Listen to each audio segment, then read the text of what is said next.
ప్రియమైన సహోదరి సహోదరులారా, మీకు శుభవార్త. 2025 సంవత్సరంలో మొత్తం 365 అంశాలను మీతో పంచుకోబోతున్నాము.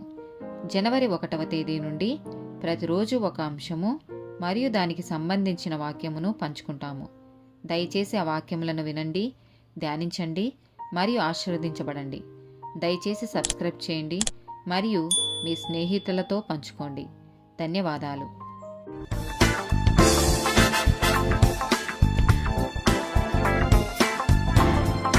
161st డే టాపిక్ కృప. ఎఫెసీలకు రాసిన పత్రిక 2వ అధ్యాయము 8-9 వచనాలు.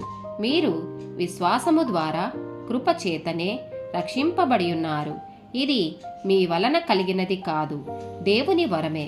అది క్రియల వలన కలిగినది కాదు, గనుక ఎవడును అతిశయపడ వీలు లేదు. రోమీలకు రాసిన పత్రిక 6వ అధ్యాయము 14వ వచనము. మీరు కృపకే గాని ధర్మశాస్త్రమునకు లోనైన వారు కారు, గనుక పాపము మీ మీద ప్రభుత్వము చేయదు. తీతుకు రాసిన పత్రిక 2వ అధ్యాయము 11వ వచనము. ఏలయనగా సమస్త మనుషులకు రక్షణకరమైన దేవుని కృప ప్రత్యక్షమైనది. 2వ కొరింథీయులకు రాసిన పత్రిక 12వ అధ్యాయము 9వ వచనము. అందుకు నా కృప నీకు చాలును, బలహీనత యందు నా శక్తి పరిపూర్ణమగుచున్నదని ఆయన నాతో చెప్పెను. కాగా క్రీస్తు శక్తి నా మీద నిలిచిండు నిమిత్తము విశేషముగా నా బలహీనతలు ఎందే బహు సంతోషముగా అతిశయపడుదును. యోహాను సువార్త 1వ అధ్యాయము 16వ వచనము.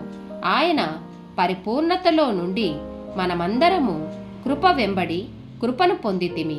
రోమీలకు రాసిన పత్రిక 3వ అధ్యాయము 23-24 వచనాలు.